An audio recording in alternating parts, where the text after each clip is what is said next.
Guys welcome back to my YouTube channel. So ഇന്നത്തെ വീഡിയോയിലേക്ക് എല്ലാവർക്കും സ്വാഗതം ഗൈസ്.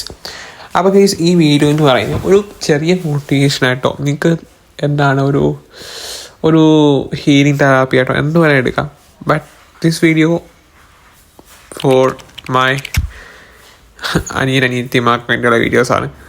സോ എന്താണെന്ന് വെച്ചാൽ +1 +2 അല്ലെങ്കിൽ 10th ക്ലാസ്സിലെ ക്രിസ്മസ് എക്സാമിന് എങ്ങനെ ഒന്ന് തല എന്ത് ചെയ്യുമെന്ന് ആലോചിച്ചിരിക്കുന്നവർക്ക് വേണ്ടിയുള്ള വീഡിയോ ആണ് ഞാൻ ഈ വീഡിയോ ചെയ്യുന്നത്.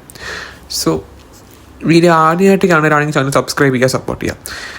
എന്തായാലും ഞാനിപ്പോൾ പറയുന്നില്ല, ഈ വീഡിയോ കണ്ടു കഴിഞ്ഞിട്ട് നിങ്ങൾ ചാനൽ ഇഷ്ടപ്പെടുവാണെങ്കിൽ മാത്രം സബ്സ്ക്രൈബ് ചെയ്താൽ മാത്രം മതി. അതുകൊണ്ട് ലൈക്കും അടിച്ചാൽ മതി, ഓക്കെ. ആൻഡ് കമൻറ്റും കൂടെ ചെയ്യുക. അപ്പോൾ നേരെ വീട്ടിലോട്ട് പോവാം. എനിക്കറിയാം ക്രിസ്മസ് എക്സാമിന് വേണ്ടി എല്ലാവരും പേടിച്ച് വരച്ചിരിക്കുകയായിരിക്കും. എന്നാൽ ഞാൻ ഒരു കാര്യം പറയട്ടെ, ക്രിസ്മസ് എക്സാമിൻ്റെ മാർക്ക് മേടിക്കുന്നതിനെക്കാട്ടി ഉപരി നിങ്ങൾ ശ്രദ്ധിക്കേണ്ട ഒരു കാര്യമാണ്. നിങ്ങളിപ്പോൾ ഇവിടെ വെച്ച് പാളിക്കഴിഞ്ഞാൽ കംപ്ലീറ്റ്ലി നിങ്ങളുടെ ഈ ഒരു അക്കാഡമിക് ഇയർ തന്നെ കംപ്ലീറ്റ്ലി പാളിപ്പോകും. സോ നേരെ നമുക്ക് തുടങ്ങാം. അതായത് ഇപ്പം നിങ്ങളൊരു ഓൺ എക്സാമിന് മാർക്ക് വന്നു ആൻഡ് ലൈക്ക് അതിൻ്റെ PTE മീറ്റിംഗ് കഴിഞ്ഞാണ്. അപ്പോൾ ഇനി പറഞ്ഞു ഇതിനെക്കാട്ടിലും കൂടുതൽ മാർക്ക് ഇനി എന്താണ് സെക്കൻഡ് ടൈമിൽ മാർക്ക് മേടിക്കാം എന്നുള്ള കാര്യമൊക്കെ പറഞ്ഞ് ഇങ്ങനെ വാഗ്ദാനമൊക്കെ കൊടുത്തിട്ടായിരിക്കും ഇങ്ങനെ പേരൻസോട് പറഞ്ഞത് കൺവിൻസ് ചെയ്തത്. സോ അതിനേക്കാൾ ഉപരി നിങ്ങൾ ശ്രദ്ധിക്കേണ്ട ഒരു കാര്യമാണ് നിങ്ങളെ കൺവിൻസ് ചെയ്യാൻ ശ്രമിക്കാം. അതായത് നിങ്ങളിപ്പോൾ ഇപ്പോൾ ഞാൻ പറയുകയാണെങ്കിൽ ക്രിസ്മസ് എക്സാമിന് നിങ്ങൾ എങ്ങനെയെങ്കിലുമൊക്കെ ജസ്റ്റ് അവിടെ നിന്നും ഇവിടെ നിന്നൊക്കെ ഒരുപാട് ആയി കാണിച്ച് കുറച്ചൊക്കെ പഠിച്ചുകൊണ്ട് പോയിട്ട് കുറച്ച് മാർക്ക് മേടിച്ചെന്ന് വിചാരിക്കാം.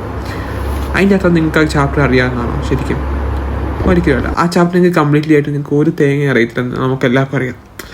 അതായത് നിങ്ങൾക്ക് ആ ചാപ്റ്റർ സത്യം പറഞ്ഞാൽ ഇപ്പം നിങ്ങളൊരു ചാപ്റ്റർ ഓൾട്ടർനേറ്റീവ് കറണ്ട് പഠിക്കുകയാണെങ്കിൽ ഇപ്പം നിങ്ങളൊരു ഡെറിവേഷൻ നോക്കുകയാണ്.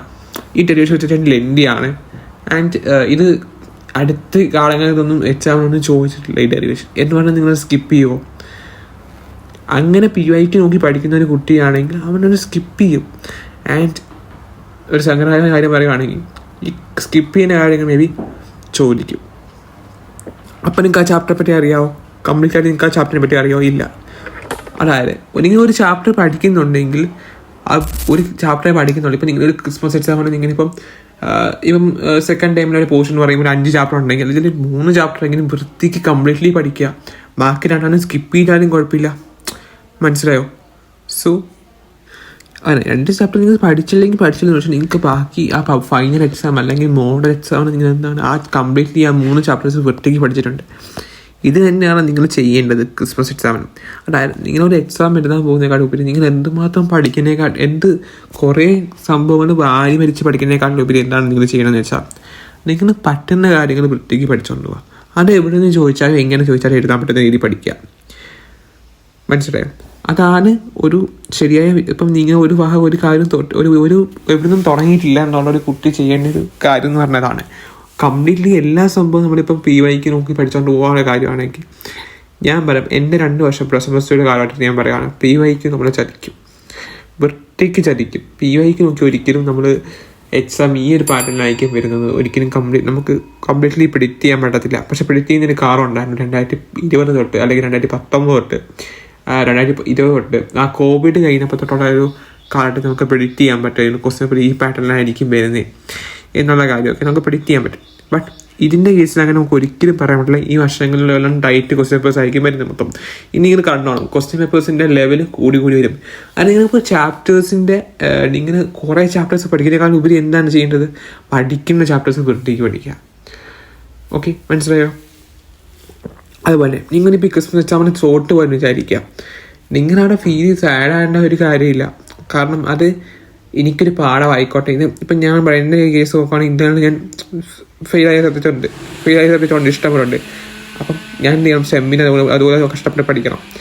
അത് തന്നെയുള്ളൂ കാര്യം. അതായത് നിങ്ങൾ ആ ഒരു പാഠമായിരിക്കും, എല്ലാവരും പാഠമാണ്. ക്രിസ്മസ് എക്സാമിന് നിന്നിപ്പോൾ ഫെയിൽ ആയതുകൊണ്ട് നമുക്കൊന്നും ചെയ്യാൻ പറ്റില്ല. പെട്ടെന്നല്ലേ നമുക്ക് പഠിക്കാൻ പറ്റുള്ളൂ, പറ്റുന്ന സമയം കൊണ്ട് പഠിക്കാൻ പറ്റുള്ളൂ. നമ്മൾ ഇത്ര നാൾ കുഴപ്പിക്കും. പക്ഷേ ഇനിയുണ്ട് സമയം. കാരണം ക്രിസ്മസ് എക്സാമിൻ്റെ മാർക്ക് ആരും ചോദിക്കാൻ പോകുന്നില്ല. ഇങ്ങോട്ട് ചോദിക്കാൻ പോകുന്ന ഒറ്റ കാര്യമുള്ളൂ, അതായത് ഫൈനൽ എക്സാമിന് നിങ്ങൾക്ക് എത്ര മാർക്ക് ഉണ്ടെന്നായിരിക്കും.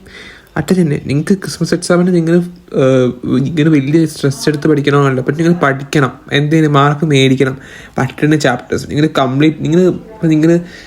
ആ സബ്ജക്റ്റിന് മാർക്ക് മേടിക്കുന്നതിനെക്കാട്ടും ഇവിടെ നിങ്ങൾ ശ്രദ്ധിക്കേണ്ടതാണ് ആ ചാപ്റ്ററിൽ നിങ്ങൾ മാർക്ക് സ്കോർ ചെയ്യാൻ ശ്രമിക്കുക. അതായത് നിങ്ങളിപ്പം ഓൾട്ടർനേറ്റീവ് കറണ്ട് ആണെങ്കിലും എനിക്ക് ചാപ്റ്റേഴ്സൊക്കെ മറന്നുപോയി. മാഗ്നറ്റിക് എഫക്ട്സോ മാഗ്നറ്റിക് സംഭവങ്ങളൊക്കെ ആണെങ്കിൽ പോലും നിങ്ങൾ പറ്റുന്ന ചാപ്റ്റേഴ്സ് വൃത്തിക്ക് പഠിക്കുക. നിങ്ങൾക്ക് ആ ചാപ്റ്റർ ഫുൾ മാർക്ക് മേടിക്കാൻ പറ്റുന്നുണ്ട്. നിങ്ങൾക്ക് ബാക്കിയുള്ള ചാപ്റ്റേഴ്സ് നിങ്ങൾക്ക് സേഫ് സോണായിട്ട് കിടക്കും ആ ചാപ്റ്ററൊക്കെ. പിന്നെ നിങ്ങൾക്ക് ചാപ്റ്റേഴ്സിൻ്റെ എണ്ണം കുറഞ്ഞു വരും പബ്ലിക് എക്സാമിന് പഠിക്കാൻ നേരത്ത്. അത്രയുള്ള കാര്യം. നിങ്ങളതാണ് നിങ്ങൾ ശ്രദ്ധിക്കേണ്ട ഒരു കാര്യം എന്ന് പറയുന്നത്. സോ നിങ്ങൾ ഈ എക്സാമിന് മാർക്ക് മേടിക്കാൻ ഉപരി നിങ്ങൾ ശ്രദ്ധിക്കുന്നത് വെച്ചാൽ നിങ്ങൾ ആ എക്സാമിൻ്റെ പാറ്റേൺ, ടൈം മാനേജ്മെൻറ്റ്, നിങ്ങൾക്ക് എക്സാം എഴുതിയുള്ള ശീലം അത് നിങ്ങൾ വരുത്തണം. എന്നാലും നിങ്ങൾക്ക് പബ്ലിക് എക്സാമിന് ആ ഒരു ഫിയർ മാറത്തുള്ളൂ. സോ അതാണ് ഞാൻ പറയുന്നത്. സോ നിങ്ങൾ എന്തായാലും ഇത്തിരി സ്ട്രെസ് എടുത്ത് പഠിക്കേണ്ട. നിങ്ങളുടെ ടാർഗറ്റ് എന്ന് പറയുന്നത് എന്തായിരിക്കണം? പബ്ലിക് എക്സാം ആയിരിക്കണം നിങ്ങളുടെ ടാർഗറ്റ്. സോ നിങ്ങൾക്ക് ഈ വീഡിയോ ഇഷ്ടപ്പെടുമെന്ന് വിചാരിക്കുന്നു. വീഡിയോ സബ്സ്ക്രൈബ് ചെയ്യുക, സപ്പോർട്ട് ചെയ്യുക. ആൻഡ് നിങ്ങൾ താഴെ കമൻറ്റ് ചെയ്യുകയാണെങ്കിൽ ഇതിനെ പറ്റിയൊരു വീഡിയോസ് ഞാൻ ഇടുന്നതായിരിക്കും. Okay, by.